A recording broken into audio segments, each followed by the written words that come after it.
Coda Superbe.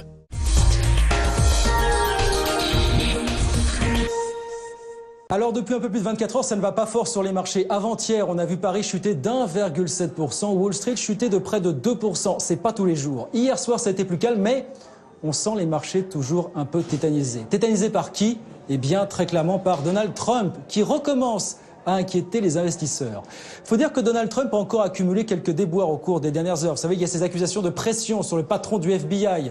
Donald Trump qui aurait fait pression sur le patron du FBI pour qu'il enterre une enquête sur l'un de ses collaborateurs. Et puis ces accusations d'ingérence de la Russie dans la campagne présidentielle, ça date pas d'hier, mais hier, toujours, on a appris qu'un procureur spécial avait été nommé pour garantir l'indépendance de l'enquête en cours dans ce dossier. Bref, tout ça mis bout à bout, les investisseurs commencent à se demander si tout cela ne va pas empêcher Donald Trump de mettre en œuvre les réformes pour lesquelles il a été élu et que les marchés ont acheté globalement depuis quelques mois. Et on les comprend. Qu'est-ce qu'il y a dans ces mesures ? Il y a des baisses massives d'impôts pour les sociétés. Il y a des dépenses d'infrastructures pour relancer la croissance. Et puis il y a la dérégulation du secteur financier.